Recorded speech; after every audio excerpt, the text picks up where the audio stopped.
Trick to learn classes में आपका स्वागत है। आज हम अपना जीएस देखेंगे और जीएस का एक बहुत ही इम्पोर्टेंट पोर्शन जो कि हमारा प्राचीन भारत एंशिएंट हिस्ट्री है उसको देखेंगे। और हम एक एक करके अपने हिस्ट्री के और सारे ही सब्जेक्ट के एक एक करके सारे पोर्शन को हम ख़त्म करेंगे। तो हमारा जो पहला स्टार्ट मैंने किया है वो प्राचीन भारत से स्टार्ट किया है। इसमें आपको सारे ही टाइप के क्वेश्चन मिलेंगे जो कि एग्ज़ाम्स में हमेशा पूछे जाते हैं। तो चलिए हम अपना वीडियो स्टार्ट करते हैं। वीडियो अंत तक ज़रूर देखें। वीडियो में आपको बहुत ही ज़्यादा इंपॉर्टेंट पॉइंट देखने मिलेंगे। चलिए अपना वीडियो स्टार्ट करें। तो आज हम जो देखेंगे वो प्राचीन भारतीय इतिहास जानने के स्रोत के बारे में जानेंगे, जो कि हमारी प्राचीन भारत का पहला पोर्शन है।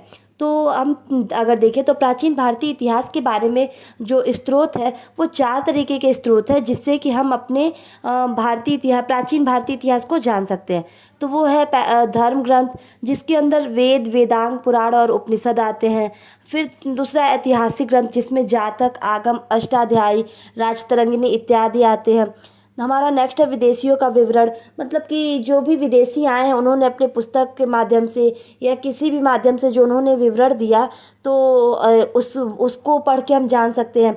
तो हमारे देशों में आए हैं चीनी, यूनानी, अरबी, बहुत सारे लेखक आए हैं जो कि आए हैं यहाँ पे और उस समय के इतिहास के बारे में अपनी किताबों में लिखा है। हमारा नेक्स्ट है पुरातत्व विभाग, जो कि खनन वगैरह से प्राप्त होता है। तो उससे जो जानकारी प्राप्त होती है उससे हम अपने प्राचीन इतिहास के बारे में जानते हैं। तो चलिए हम आज इस वीडियो में धर्म ग्रंथ के बारे में जानते हैं।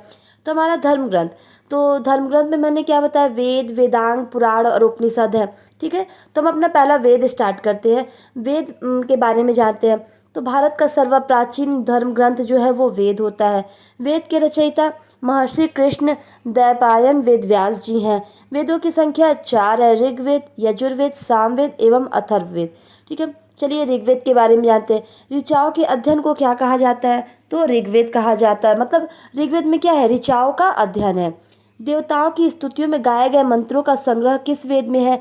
तो ये हमारे ऋग्वेद में है। ऋग्वेद में कितने मंडल होते हैं? तो ऋग्वेद में 10 मंडल होते हैं। ऋग्वेद में कितनी सूक्तियाँ होती हैं? तो ऋग्वेद में 1028 सूक्तियाँ हैं। ऋग्वेद में कितने ऋचाएँ हैं? 10,462। ऋचाओं को ही मंत्र बोला जाता है या मंत्र को ऋचा बोला जाता है, तो आप कंफ्यूज मत होइएगा। ऋग्वेद की ऋचाओं को पढ़ने वाले ऋषि को क्या कहा जाता है? तो ये कहा जाता है होत्री। अब नेक्स्ट हमारा है विश्वामित्र द्वारा रचित सूर्य देवता गायत्री को समर्पित प्रसिद्ध गायत्री मंत्र ऋग्वेद के किस मंडल में है? तो ये हमारे ऋग्वेद के 3रे मंडल में है। फिर मेरा नेक्स्ट क्वेश्चन है सोम देवता का उल्लेख ऋग्वेद के किस मंडल में मिलता है? तो यह मिलता है 9वें मंडल में। ऋग्वेद के 8वें मंडल की हस्तलिखित ऋचाओं को क्या कहा जाता है? तो जो 8वां मंडल है उसके हस्तलिखित ऋचाओं को खिलखिलाहट कहा जाता है। आप एक एक क्वेश्चन को ध्यान से देखिएगा क्योंकि हमारे सारे ही क्वेश्चन एग्ज़ाम्स में आए हुए क्वेश्चंस हैं।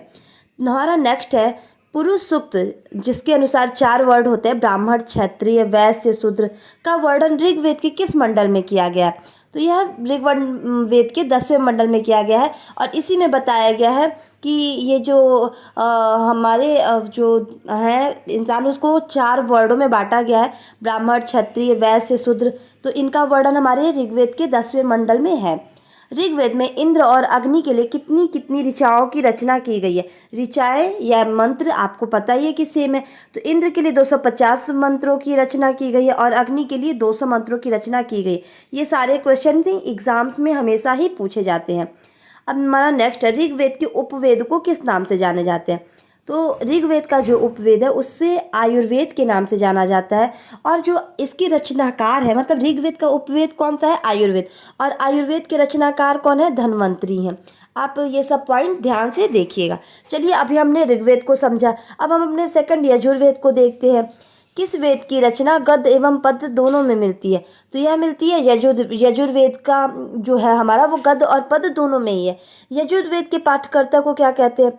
देखिए यहाँ पे टाइपिंग मिस्टेक है, ये अथर्वयु कहा जाता है, आप इसे ध्यान दे दीजिएगा। यज्ञ की विधियों के वर्णन किस वेद में है?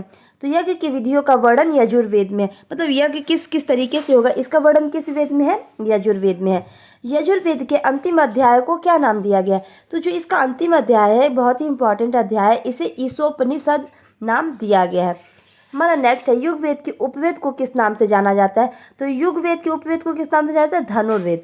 और ऋग्वेद के उपवेद को किस नाम से जाना गया था, आयुर्वेद। और इसके धनुर्वेद की जो रचनाकार है वो कौन है, वो विश्वामित्र जी हैं।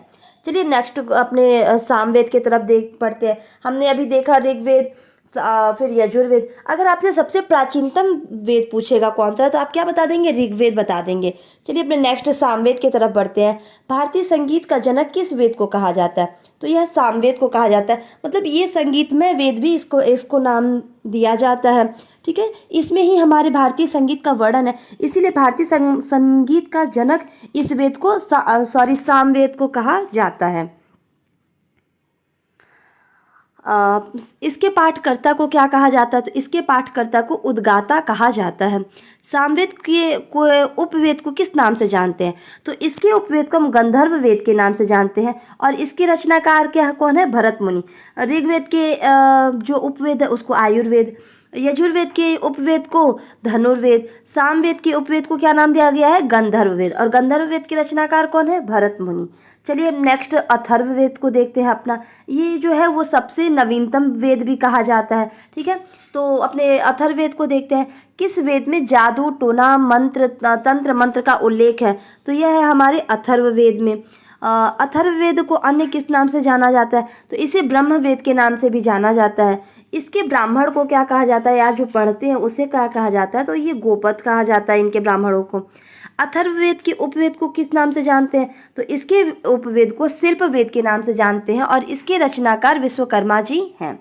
तो हम अपने वेद को देख लिए, जो धार्मिक ग्रंथ है हमारा, उसमें जो हमारा वेद था उसे हम देख लिए। अब वेदांग के बारे में जानते हैं। वेदार्थ ज्ञान में सहायक शास्त्र को ही वेदांग कहा जाता है। मतलब जो वेदों के अध्ययन में जो सहायता करता है, जो शास्त्र, उसे वेदांग कहा जाता है। ठीक है, वेदांग की संख्या कितनी है, 6 है।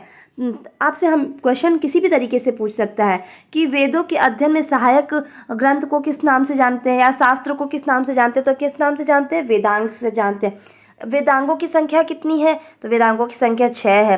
पहला है शिक्षा, इसमें वेद मंत्रों के उच्चारण करने की विधि बताई गई। जैसे मैंने आपको बताया कि क्या वेदों को पढ़ने में सरलता हो, वही सारा वर्णन वेदांग में है। और वेदांग 6 तरीके का होता है। तो ये 6 तरीका जो है वो वेद के बारे में ही बताएगा। कोई किसी चीज़ों के बारे में बताएगा, कोई किसी चीज़ों के बारे में बताएगा। तो जो हमारा शिक्षा है उसमें बताया गया है कि वेद मंत्रों के उच्चारण करने की विधि बताई गई है। ठीक है, कल्प, इसमें वेदों को किस मंत्र का उपयोग किस क्रम में करना चाहिए, इसका कथन किया गया है। ठीक है, हमारा नेक्स्ट है व्याकरण। तो शब्दों का यथार्थ ज्ञान करने तथा वेद व शास्त्रों का उद्देश्य जानने के लिए व्याकरण का अध्ययन आवश्यक है। मतलब कि जो वेद में जो शब्द दिए हैं उसका मतलब अर्थ क्या है, उसका उद्देश्य क्या है, ये सब किसके थ्रू पता चलेगा, ये व्याकरण के जरिए पता चलेगा।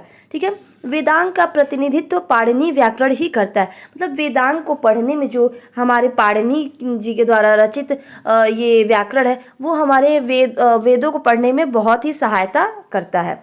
वेदों का मुख व्याकरण को कहा जाता है। अगर आपसे क्वेश्चन में पूछ ले वेदों का मुख किस व्याकरण को किसे कहा जाता है, और आपको ऑप्शन में दे दे व्याकरण को, शिक्षा को, ज्योतिष को, छंद को, तो आप क्या लगा देंगे, व्याकरण को। ठीक है, आप एक एक पॉइंट बहुत ध्यान से देखिए, क्योंकि हमारे इस वीडियो में सारे ही एग्जाम्स में आए हुए क्वेश्चन आपको देखने को मिलेंगे। ठीक है, हम नेक्स्ट बढ़ते हैं ज्योतिष के तरफ। तो ज्योतिष में क्या बताया जाएगा, वैदिक यज्ञों और अनुष्ठानों का समय ज्योतिष से ज्ञात होता है। मतलब कि हम जो यज्ञ कर रहे हैं या फिर अनुष्ठान कर रहे हैं उसके लिए जो सही समय है वो कौन सा है, वो किससे ज्ञात होगा, ज्योतिष से ज्ञात होगा। छंद की सहायता से क्या होगा, देखते हैं। छंद शास्त्र से वेदों में प्रयुक्त उष्णिक व गायत्री छंदों की रचना का ज्ञान होता है। ठीक है, हमारा निरुक्त है नेक्स्ट। तो वेदों में जिन शब्दों का प्रयोग जिन जिन अर्थों में किया गया है उनके उन अर्थों का सुनिश्चित रूप से निरुक्त लेखन में किया गया है। मतलब कि वेदों में जो शब्द यूज किए गया है वो शब्द किसके लिए और किस अर्थ में यूज किया गया इसके बारे में बताया गया। ठीक है, वही हमारा निरुक्त से पता चलेगा। अब वेद की आत्मा को निरुक्त कहा गया है। आपसे क्वेश्चन में पूछ ले कि वेद की आत्मा किस वेदांग को कहा गया है, व्याकरण, छंद, शिक्षा या निरुक्त, तो आप क्या लगा देंगे, निरुक्त को कहा गया है। चलिए अपने नेक्स्ट पॉइंट की तरफ बढ़ते हैं। हमारा नेक्स्ट है पुराण। ठीक है, वेद देख लिए, वेदांग देख लिए, अब हम पुराण के बारे में जान लेते हैं। पुराण का शाब्दिक अर्थ क्या होता है, तो प्राचीन या पुराना। पुराणों के रचयिता लोमहर्ष एवं उनके पुत्र उग्रश्रवा जी हैं। पुराणों की संख्या 18 है। और सबसे बड़ा पुराण जो है वो स्कंद पुराण है। सबसे छोटा पुराण मार्कंडेय पुराण है। और सबसे प्राचीन पुराण मत्स्य पुराण है। सबसे नया पुराण ब्रह्मांड पुराण है। आप एक एक चीज़ ध्यान से देखिएगा क्योंकि क्वेश्चन हमारे इन्हीं में से देखने मिलेंगे। चलिए नेक्स्ट देखते हैं उपनिषद के बारे में। तो उपनिषद का जो साधारण अर्थ होता है वो समीप उपवेशन या समीप बैठना, मतलब ब्रह्मा विद्या की प्राप्ति के लिए शिष्य का गुरु के पास बैठना, ये उपनिषद का एक अर्थ है। ठीक है, उपनिषदों की संख्या कितनी है? 108 है। और उपनिषद जो मुख्य उपनिषद है वो 13 है। बाकी सब जो है वो प्राचीन उपनिषद के रूप में जाने जाते हैं। आपको हमारा वीडियो अच्छा लगा हो तो प्लीज़ इसे लाइक, सब्सक्राइब और शेयर ज़रूर करें। साथ ही साथ हमारे इंस्टा, फेसबुक और टेलीग्राम पेज से जुड़ने के लिए हमारे डिस्क्रिप्शन बॉक्स को ज़रूर देखें। Thank you.